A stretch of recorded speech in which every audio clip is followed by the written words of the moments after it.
Pour tout ce que tu es, pour tout ce que tu fais, je voulais vous partager le songe que j'ai eu, ça fait à peine une semaine. Donc, à l'assemblée hier, j'ai partagé cela avec mes frères. Et à l'assemblée, je les exhortais en fait à être attentifs sur tout ce que tu nous enseignes souvent. En fait, je leur disais, quand le serviteur de Dieu se place au devant de nous pour nous dire éviter la calomnie, le mot paraît léger quand on l'écoute.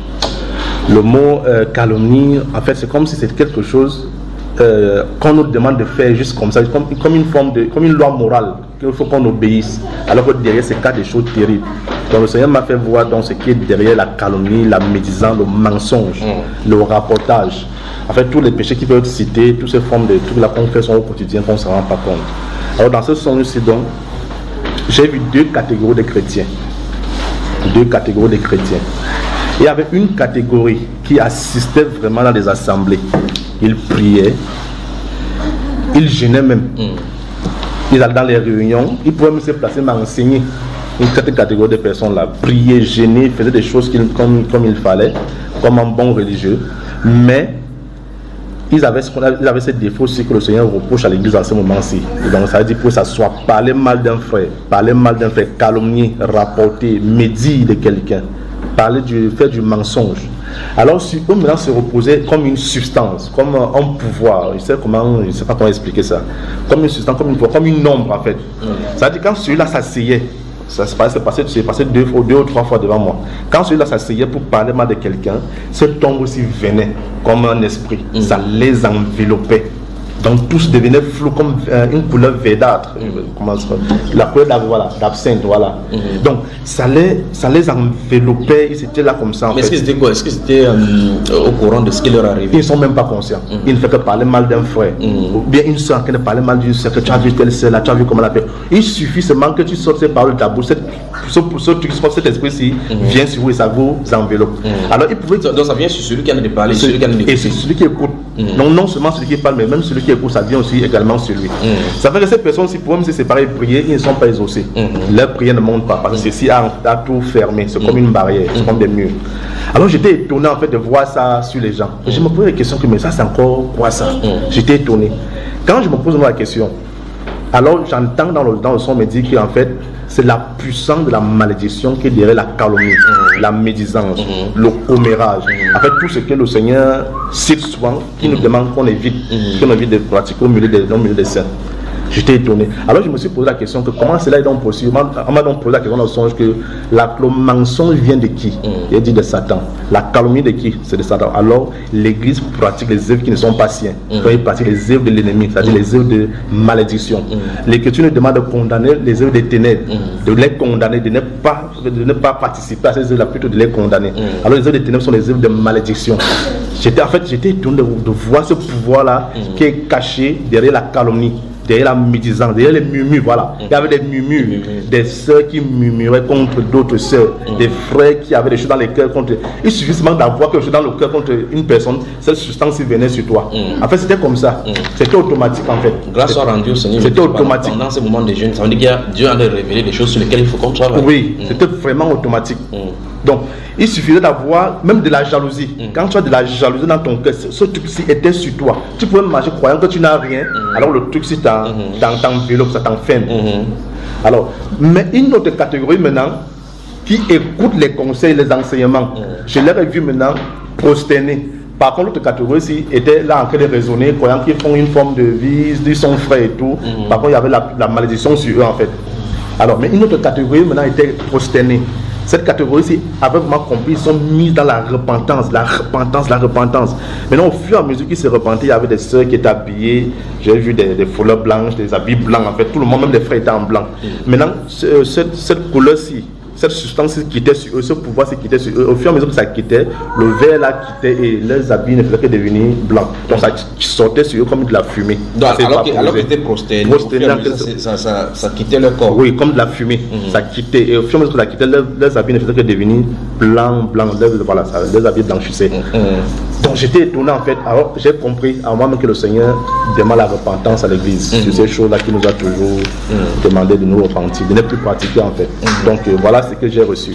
Mais qu'est-ce qui peut bien porter à un chrétien d'aller vers un autre chrétien pour commencer à parler d'autres personnes alors qu'il y a tellement de sujets sur lesquels travailler? C'est terrible. Moi je ne sais pas. En fait, c'est cette malédiction-là qui nous a pris. Ce sont les choses. En fait, moi je me dis, ce sont les choses qu'on a prises dans le monde et qu'on a mis dans le christianisme.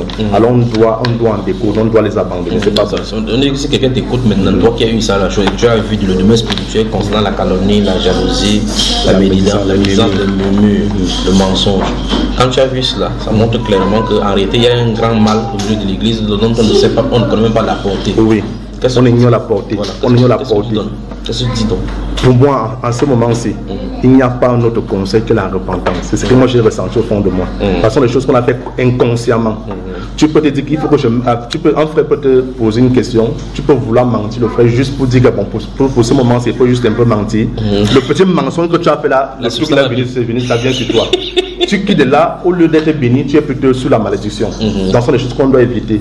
On doit vraiment se repentir, repasser toutes ces choses-là devant le Seigneur, demander pardon jusqu'à ce qu'on est sûr que le Seigneur nous a pardonné.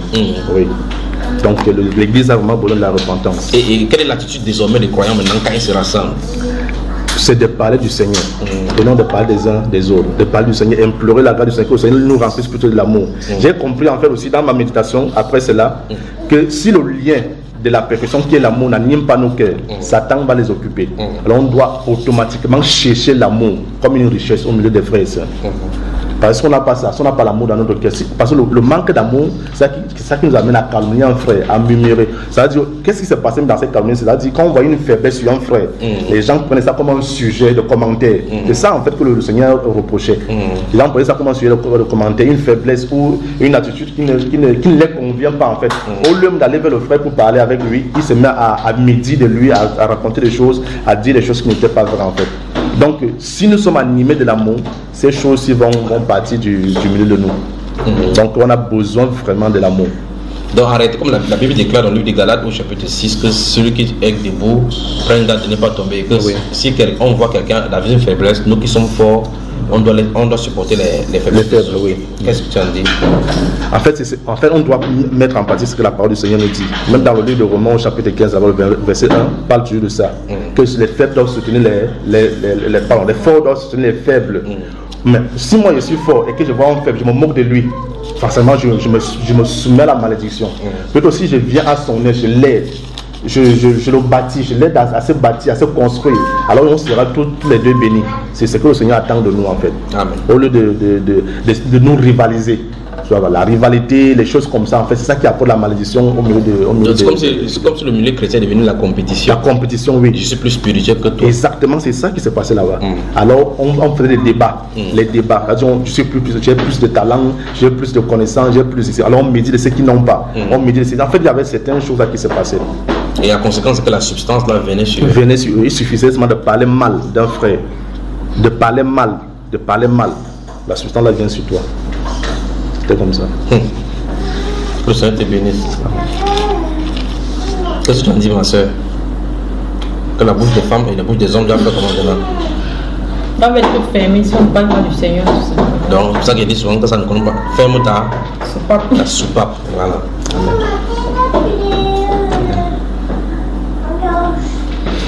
Amen. Ça, c'est ça. Permettez-moi de lire quelques passages des Saintes Écritures ici. Dans 1 Timothée chapitre 5, verset 11 et suivant. Ces choses sont tellement subtiles. La Bible parle à Timothée, quand il a parlé de Timothée par rapport aux veuves, il dit: mais refuse les jeunes veuves, car lorsque la volonté les détache du Christ, elles veulent se marier et se rendre coupables en ce qu'elles violent leur premier engagement. Avec cela, étant oisives, c'est ça, elles apprennent à aller de maison en maison. Et non seulement elles sont oisives, mais encore causeuses et intrigantes, disant ce qu'il ne faut pas dire. Donc il y a des choses qu'on ne doit pas dire. Je veux donc que les jeunes veuves se marient, qu'elles aient des enfants, qu'elles dirigent leur maison, qu'elles ne donnent à l'adversaire aucune occasion de médire. Car déjà quelques-unes se sont détournées pour suivre Satan. Donc ça dit que dans leur attitude, ils sont en train de vivre la vie de Satan sans en rendre compte. Mais quand vous voulez voir, ma sœur, comment oh, Dieu, le Seigneur est sur son trône. Que le Seigneur vous bénisse. Amen. Amen, c'est vrai.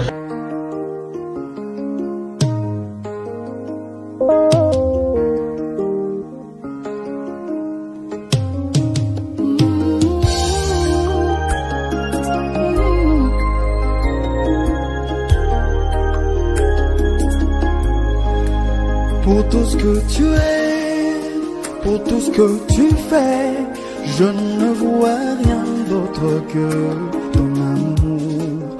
Tu m'as aimé, tu m'as élu, personne d'autre ne peut contredire.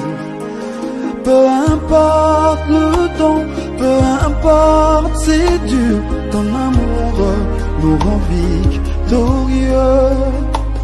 Qui peut s'élever, qui peut résister à ta parole qui est infaillible.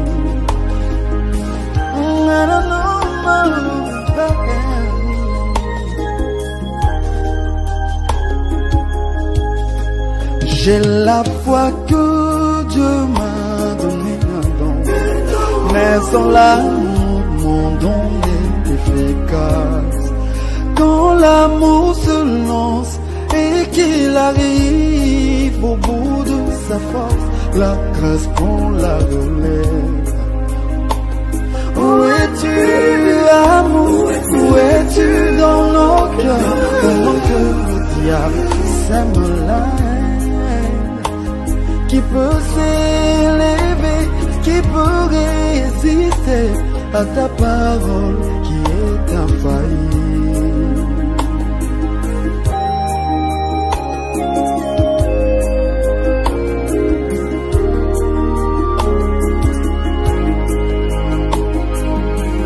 L'amour est incomparable, amour, Dieu il est amour.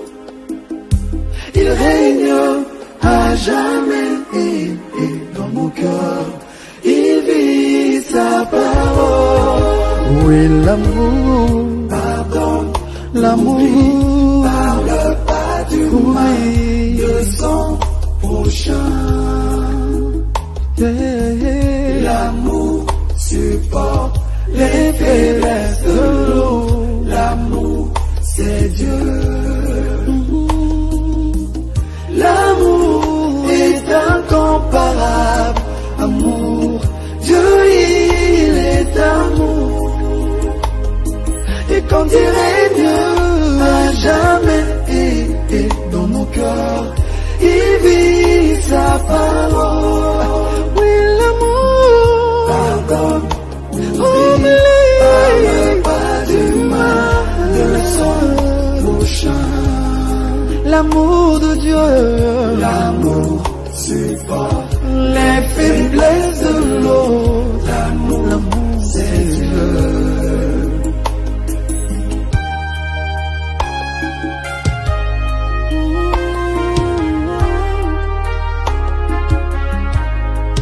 Pour tout ce que tu es, pour tout ce que tu fais, je ne vois rien d'autre que ton amour. Tu m'as aimé, tu m'as racheté par le sang précieux de ton Fils unique. Je m'en vais au ciel, je vous laisse l'amour. Aimez-vous les uns et les autres, et le monde saura que vous êtes le mien. Il ne peut tirer de mes côtes.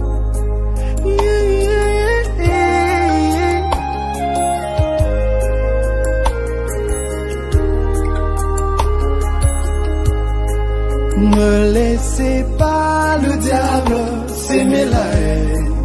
Là où l'amour et la foi en Dieu s'installent, quand l'amour se lance et qu'il arrive à prendre sa place dans les cœurs des élus, là au ciel, les fiançailles de joie, parce que l'amour a pris sa place dans les cœurs des gens, dans les cœurs des élus. Ainsi, Dieu pourra nous bénir. Yeah. L'amour est incomparable. Dieu, il est amour. Et quand il règne à jamais dans nos cœurs, il dit sa parole. Oui, l'amour pardonne. L'amour parle pas du mal de son prochain. L'amour de Dieu, l'amour supporte les faiblesses de l'autre. L'amour, c'est Dieu. Biso, toza balingami. L'amour n'a qu'à dire. Il faut qu'on arrive à se supporter. Il est l'amour. Quand Jésus prend sa place, il règne à jamais. Il en nos cœurs, il dit sa parole.